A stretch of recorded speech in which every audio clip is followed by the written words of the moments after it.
Recipe for Earth, 더 나은 먹거리를 위한 우리의 레시피를 여기 계신 분들이 함께 만들어 갈 수 있었으면 좋겠습니다.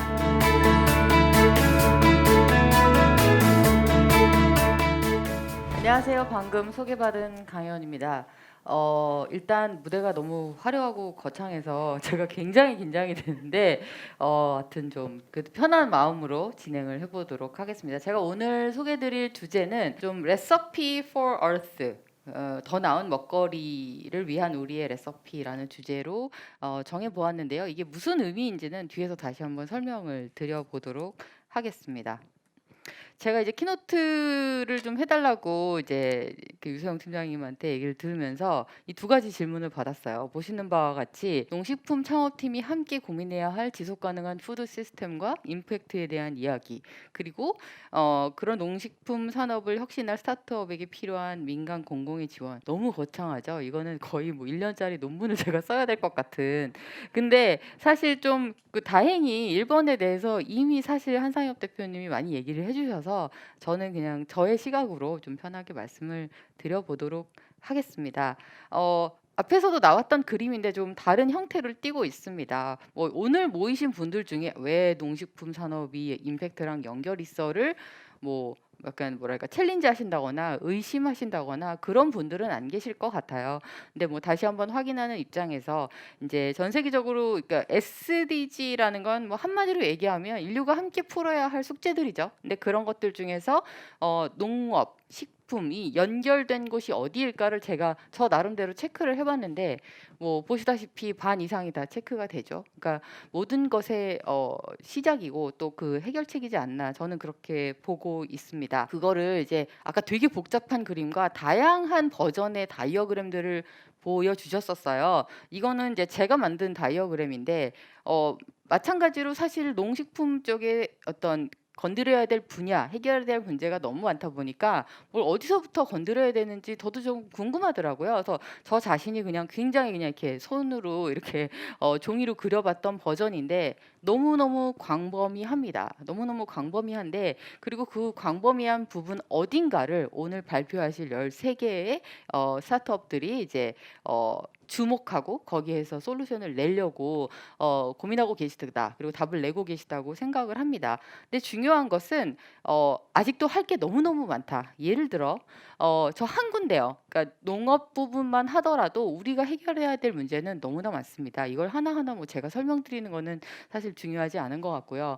단순히 약간 토양에 대한 문제, 종자에 대한 부분뿐만 아니라 농사를 짓는 분들의 행복과 인권에 대한 문제 뭐 너무너무 많습니다. 그래서 그런 부분들을 하나하나 나열하다 보면 수십 줄, 수백 줄까지 저희가 갈 수 있고 그래서 오늘 13팀이지만 앞으로 수백 줄, 수백 줄별로 문제를 해결하는 수천의 기업들이 나오기를 좀 기대를 하고 그러기 위해서는 이것이 오늘 하루, 올 한 해의 행사나 프로그램이 아니라 좀 지속되었으면 좋겠다라는 생각을 해보게 되었습니다. 스타트업 분들뿐만 아니라 사실 다양한 주체들이 함께 노력을 해야 합니다. 어떻게 보면 이제 시작한 스타트업이 얼마나 많은 임팩트를 더 커져서 미칠 수도 있겠지만 혼자 할 수 있는 일은 아니라고 생각합니다. 정부 기관, 대기업, 그리고 투자자분들, 그리고 소비자, 그리고 대기업들도 함께 해야 되는 어떤 그 여정이라고 생각을 하고요.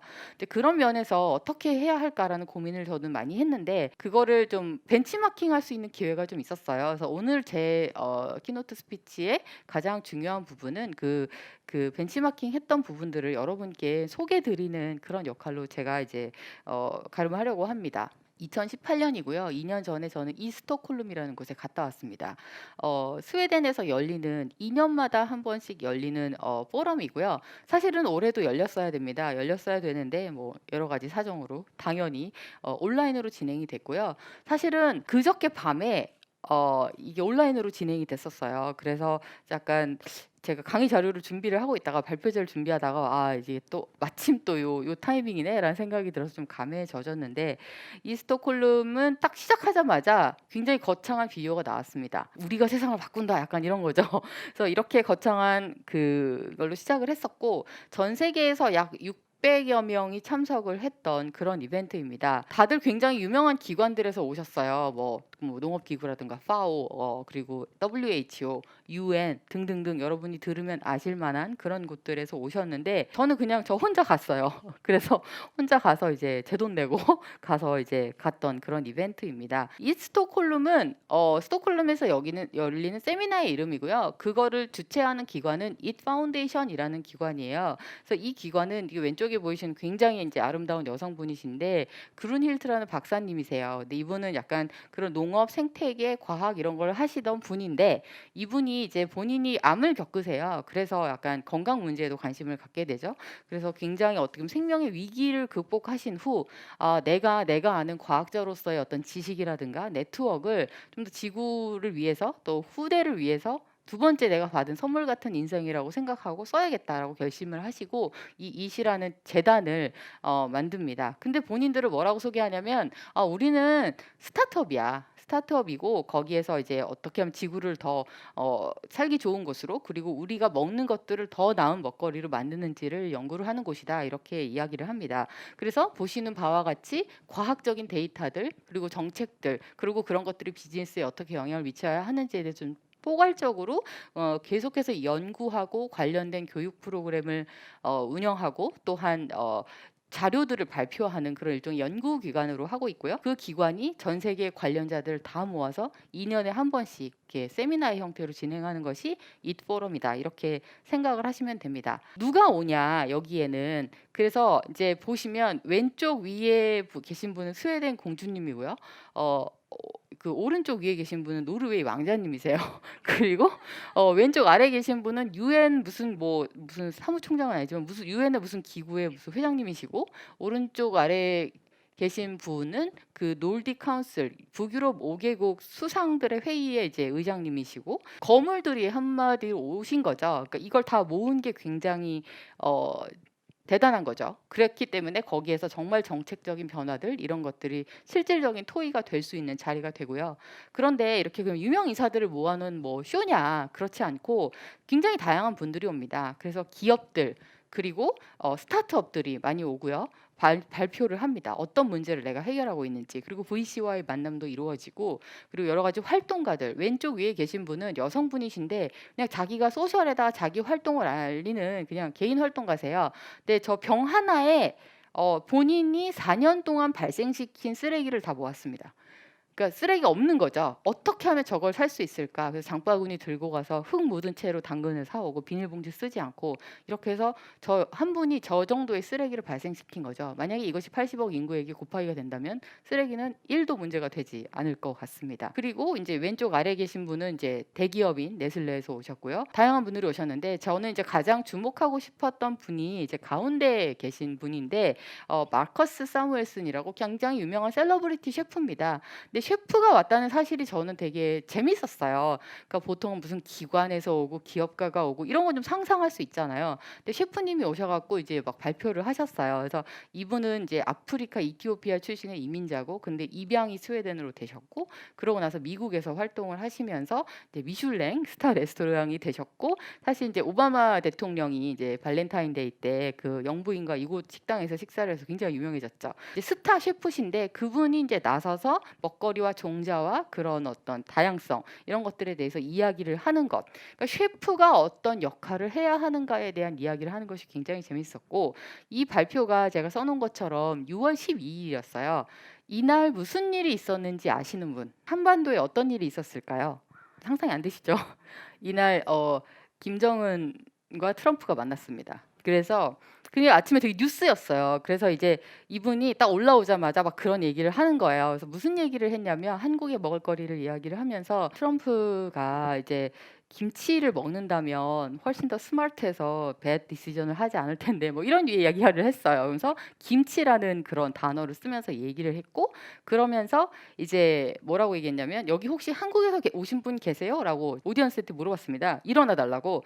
제가 일어났죠? 저 혼자였어요. 600명 중에. 그래서 수많은 사람들 중에 이제 한국인은 저 혼자였고, 근데 이제 재밌는 게 여기에서 온 사람들을 뭐 어텐디, 참가자라고 부르지 않고 델리게이트라고 불러요. 그러니까 약간 대표단, 파견단, 사절단 이렇게 부르는 거죠. 사실 다 뭐 유엔에서 오셨고 뭐 세계 농업 기구에서 오셨으니까 그분들은 델리게이트이 맞는데 저는 델리게이트이 아니잖아요. 저는 그냥 제가 보내서 왔거든요. 근데 이제 그때부터 그분들이 저를 다 코리안 델리게이트라고 부르기 시작하는 거예요. 왜냐면 이제 일어났으니까. 그래서 갑자기 유명해졌어요, 거기서. 그래서 굉장히 좀 쑥스러웠던 그런 기억이 있습니다. 그래서 이제 앞에도 셰프의 역할을 말했지만 왼쪽 위에 이제 셰프의 공약이라는 것들이 이제 이 파운데이션에서 하는 어떤 또 하나의 무브먼트인데, 뭐냐면 셰프의 역할이 너무 중요하다. 왜냐하면 우리가 수많은 기술을 개발하고 뭐 새로운 어떤 농작물이 나오더라도 소비자가 그것을 선택하지 않으면 아무런 소용이 없다라는 건데, 소비자를 교육시킨다는 것은 세상에서 가장 어려운 일입니다. 여러분 너무너무 잘 아실 것이고, 근데 그것이 셰프의 손에 달려 있다. 이것이 맛있고 이게 뭐 팬시하고 쿨하고 트렌디하게 되면 사람들은 손을 댄다. 그래서 좀 더 스타 셰프들이 채식을 권장하고 이런 것들도 굉장히 중요한 거죠. 그래서 셰프의 역할들에 대해서 이제 이야기를 하는 거였고, 그러다 보니까 세미나의 현장이 막 무겁고 막 그런 토론의 장면이 아니라 완전 파티 분위기였어요. 언제나 먹을 것이 있고, 사실 대부분 이제 채식이죠. 그리고 이제 디너 파티 같은 경우도 굉장히 화려하게 일어나고 있어서 우리가 이런 어떤 심각하고 무거운 주제를 다루지만 또 즐거운 마음으로 접근을 할 수 없을까? 이런 생각을 좀 많이 하게 되었고요. 보이시는 음식은 왼쪽은 버려지는 부스러기 빵으로 만든 일종의 라자냐고요. 파스타면이고요.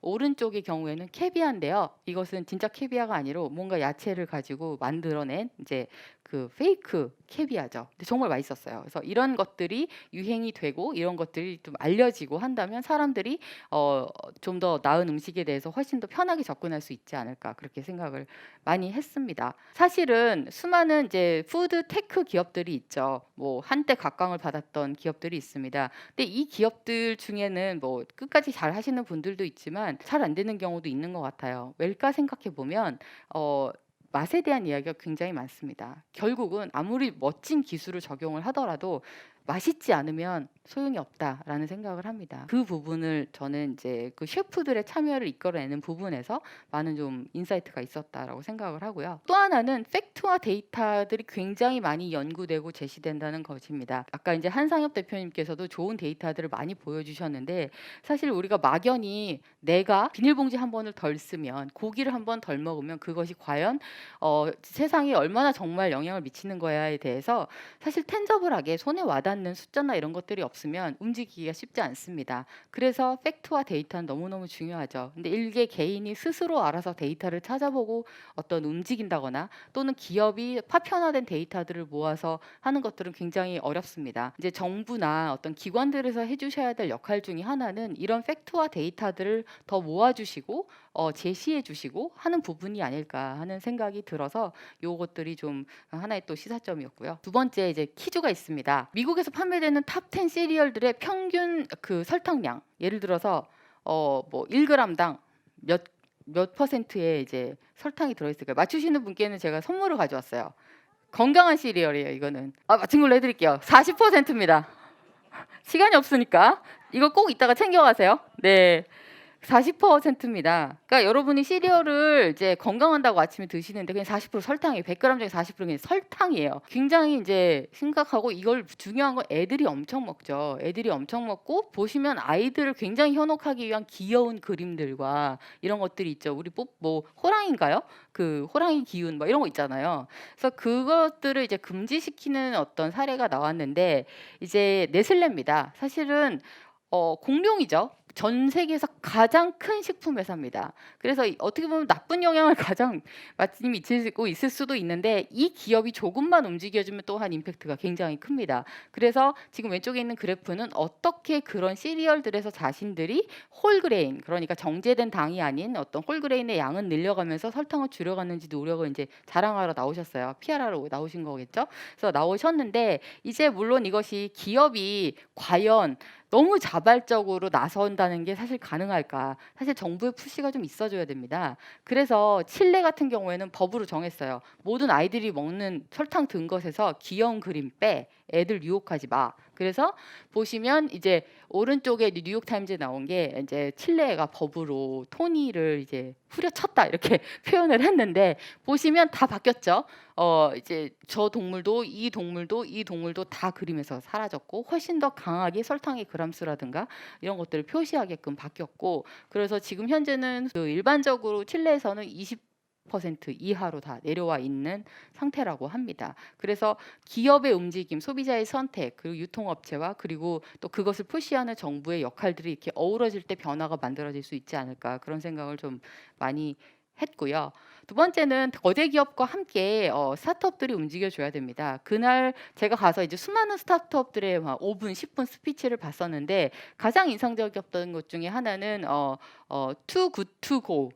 그냥 보내기엔 아까워. 그러니까 남는 음식물을 이제 배달하고 서비스해주는 스타트업이고요. 사실 지금은 이제 유럽 중심으로 해서 10여 개국에서 활동하고 있고 우리나라에도 사실은 비슷한 서비스가 이미 나와 있는 것들로 알고 있습니다. 재밌었던 건 뭐냐면 이제 제가 그 갔었을 때는 왼쪽 위에 계신 분이 창업자신데 본인이 회사가 자꾸 커지니까 나는 경영 능력이 없다라고 생각해서 빠지시고 전문 경영인을 영입하셨어요. 스타트업임에도 불구하고 그 점도 인터레스팅했고 오른쪽에 보시면 이 기업의 홈페이지에 딱 들어가면 자신들의 KPI가 너무너무 명확합니다. 이 맨 오른쪽에 52.3밀리언 그러니까 5,230만 개의 밀 세이브드. 그러니까 우리는 계속 이걸 세는 거예요. 그러니까 매출도 좋고 모두 좋지만 우리의 미션은 버려질 뻔한 밀을 세이브하는 거고 식사를 세이브하는 거고 우리 몇 개 했다. 그냥 계속 카운트가 됩니다. 또 투자하시는 분들이 여기에 계시니까 어떠한 잣대로 우리 그 임팩트 스타트업들을 선발하시고 또한 앞으로 육성하시고 성공했다 이렇게 측정하실 것인가 있어서 그런 KPI들의 중요성을 좀 많이 생각을 하게 됐었습니다. 종합을 하자면 네 가지인데요. 첫 번째 의무이자 전략이다. 제가 앞에 스웨덴 공주와 노르웨이 왕자를 보여드렸어요.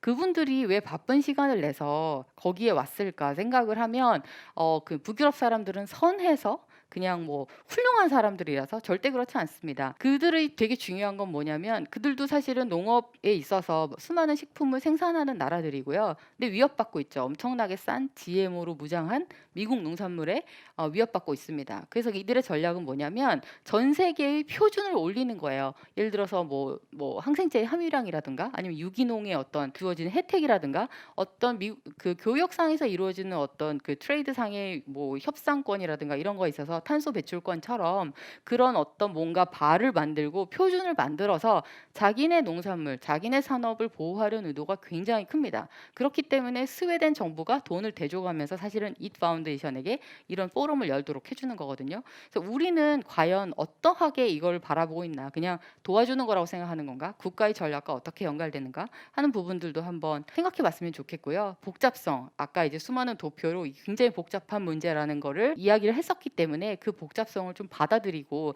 차근차근 긴 호흡을 가지고 다 같이 좀 풀어갔으면 좋겠다. 그리고 각자의 역할이 있다. 존중해서 출발하는 것이 중요하다고 생각을 합니다. 사실은 이런 류의 대화를 하다 보면 대기업을 종종 약간 몬스터, 약간 이렇게 표현하는 거나 생각하게 되는 경우도 있는 것 같아요. 근데 대기업이 움직여줘야 됩니다. 여러분이 만드신 수많은 제품을 팔아줄 것도 대기업 유통망이고요. 그런 협업들이 많이 같이 이루어지면서 존중하고 같이 풀어나가렸으면 좋겠다. 경쟁을 하기엔 우리가 풀어야 될 문제가 너무 크고 넓고 깊다라고 생각을 합니다. 측정하지 않으면 개선할 수 없습니다. 그래서 데이터들이 좀 함께 모이고 쌓이고 분석되어야 한다고 생각을 하고요. 그런 면에서 우리가 풀고 있는 임팩트의 실체가 무엇인지를 소비자들이 대중이 이해하기 쉬운 어떤 KPI, 측정 지표들로 계속 커뮤니케이션을 각 주체들이 할 수 있다면 훨씬 더 이것이 모두의 문제로 인식되고 해결될 수 있지 않을까 그렇게 저는 좀 생각을 했습니다. 그리고 나서 이제 그 스웨덴에서 이틀을 보내고 비행기 값이 아까워서 이대로 갈 수 없다. 그래서 제가 이제 덴마크에 가는데요. 코펜하겐 대학 안에 놀딕 푸드 랩이라는 곳이 있습니다. 덴마크 정부가 또 지원을 하는 곳이고요. 어떻게 하면 이제 농작물들을 또 아니면 새로운 식량들을 이제 더 맛있게 먹을까를 연구하는데 거기에는 어떤 생태학자들만 있는 게 아니라 여전히 또 셰프들이 같이 연구를 해요. 근데 거기다 보니까 수많은 막 해조류들을 막 이렇게 해 놓은 거예요. 그래서 이 해조류 뭐냐고 했더니 우리 그 북유럽의 바다에는 해조류가 너무 많은데 이게 미래 식량이 될 거라고. 그래서 얘네들을 어떻게 먹어야 되는지를 연구하고 있다는 거예요. 아니 뭐 이걸 연구해. 뭐 부쳐 먹고 지져 먹고 국 끓여 먹으면 되지. 우리는 그런 레시피가 너무너무 많잖아요. 그랬더니 걔네들이 너무 놀라면서 한국에는 그런 레시피가 많냐. 막 그렇게 얘기를 하시더라고요. 그래서 제가 하고 싶은 얘기는 우리가 가진 자원과 그런 어떤 풍부한 유산들이 있다. 그걸 굉장히 잘 활용하면 요새 이제 김이 미국에서 굉장히 인기 스낵이라고 하는데 그런 걸 잘 활용하면 우리 것을 더 경쟁력 있게 만들면서도 세계적인 기여를 할 수 있는 부분이 있다는 것들을 좀 잘 기억하고 착안하고 활용하셨으면 좋겠다는 생각이 들었습니다. 왼쪽 아래에 있는 거는 그 이제 공정무역 초콜릿이고요. 그리고 오른쪽 위에 있는 것은 굉장히 저렴한 할인점인데 거기에도 유기농이 굉장히 많았습니다. 그리고 이 초콜릿은 제가 갔던 북유럽 공항들에서 허쉬나 덴마크, 허쉬나 뭐 이런 것들보다 훨씬 더 많이 팔리고 있었습니다. 그래서 북유럽에는 무엇을 하더라도 이게 유기농 제품, 공정무역 제품이 그냥 어렵게 찾는 게 아니라 생활 속에 너무너무 녹아들어 있더라고요. 그래서 그게 너무 부러웠고, 그래서 부러움에 그치지 않고 우리 생활 속에도 오늘 참여하신 기업들과 그 기업들의 제품을 포함해서 그런 것들이 많이 녹아들고 돌아보면 그런 것들이 있는 그런 세상이 됐으면 좋겠다는 생각을 많이 했고 제품들, 시도들이 나오기 위해서는 그런 것들이 노출되고 시도될 수 있는 장이 필요한데요. 이런 어떤 프로그램도 그런 장이고요. 또한 제가 오늘 저희 홍보팀장이 와고 있기 때문에 저희 회사 얘기를 1분 정도 해야 되거든요. 그래서 이런 이제 저희 위쿡에서 그 시작하시면 또 다양한 이제 그 푸드를 저비용으로 리스크 없이 시도해 보실 수 있다라고 이제 말씀을 드리고 싶고요. 그리고 저희는 단순히 공유 주방이 아니라 다양한 엑셀러레이션, 인큐베이션 프로그램들을 함께 진행을 하고 있습니다. 저희가 뭐 소품과 다른 점은 저희는 정말 먹는 식품을 만드는 데 좀 집중을 하고 있고요. 그래서 어떻게 보면 따로 또 같이 이렇게 전체 생태계를 키워나가고 있는 주체로 위쿡도 기억을 해주시면 너무너무 감사하겠습니다. 이제 거의 끝났는데요. 제가 Recipe for Earth라고 아까 말씀을 드렸는데 이제 그 Earth라는 게 URTH잖아요. 그러니까 us 우리 그리고 Earth 지구를 합한 말인데 이제 그 미국에 있는 카페 이름이에요. 근데 제가 살던 동네였었는데 여기에 얼스 카페라고 그냥 유기농 샐러드 바인데 이 이름이 너무 예쁜 거예요. 그래서 나중에 이 이름을 내가 어딘가에서 써봐야겠다고 늘 생각했었는데 이제 사실 우리가 하고 있는 거 우리와 지구에 대한 거서 URTH라고 제가 이름을 붙였고 또 하나는 이제 그 이세 갔을 때 북유럽 5개국에서 냈던 이제 어떻게 하면 그 더 나은 먹거리 생태계를 만들 수 있는지에 대한 어떤 백서가 나왔는데 그거를 메뉴라고 표현하더라고요. 그래서 그것이 또한 너무 재밌어서 저는 좀 다르게 그래서 Recipe for Earth라고 그렇게 이름을 붙였었습니다. 그래서 그런 Recipe for Earth 더 나은 먹거리를 우리만 위한 우리의 레시피를 여기 계신 분들이 함께 만들어 갈 수 있었으면 좋겠습니다. 감사합니다.